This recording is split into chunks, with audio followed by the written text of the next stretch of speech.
Evening. What I'm going to attempt to do tonight is do a quick video on chord substitutions, but made easy. Chord substitutions is a pretty heavy topic for a lot of people. They don't understand it. They get really confused. It's some pretty advanced theory, or it can be presented that way. I'm going to try to present it in a more down and dirty way that everybody can understand without having to go into a bunch of theory. So I'm sorry if I start throwing around numbers of interval numbers and chords and whatnot. But it's going to get a little theoretical, but I'm going to try to keep it simple and straightforward.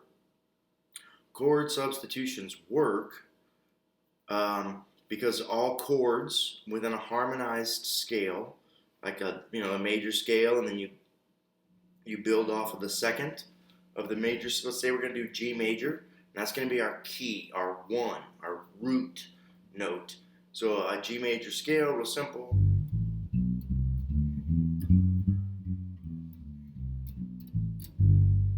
That's our tonality, our major tonality, G major. Really, there's only one other chord that matters, and that's the 5 chord. Because the 5 chord, the 5th chord, if we start there and play the major scale from there, if we play G major scale from this D, we end up with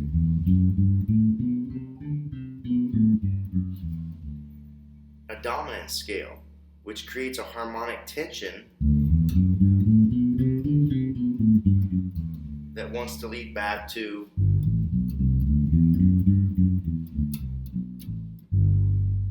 you can just break it straight down into root notes. If we establish this G as our key, then we go to the 5. Oh, that's a lot of harmonic tension. It really wants to resolve. Oh, that sounds better. The great guitar legend Joe Pass once said in a video at Musicians Institute that there are no other chords.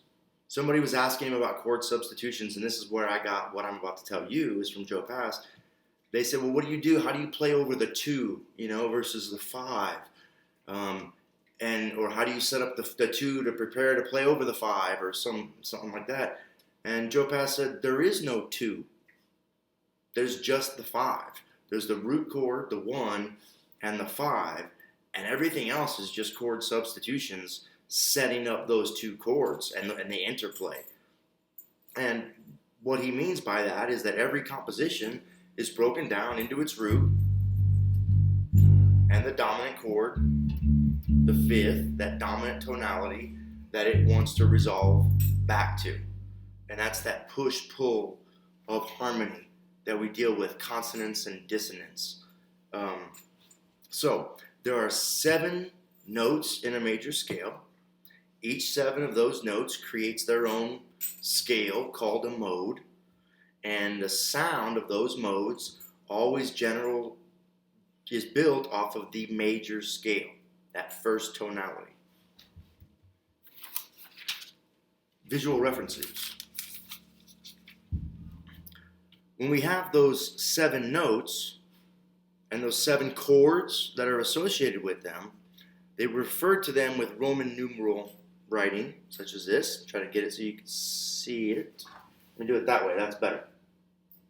A capital I means that it's a major chord, so the first is major.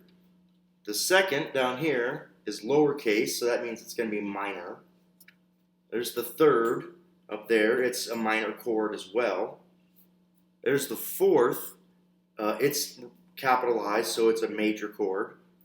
The 5th is capitalized with a 7 behind it, because it's the only dominant chord in this structure. Everything else is a pure chord. It has a major third, and a major 7th, minor third, minor 7th, minor third, minor 7th, major third, major 7th. But a dominant has a major third and a minor 7th. It's the only chord that has that tonality, and that's what creates the harmonic tension. And then lastly, we have the 7, this is mostly used in jazz in a minor key.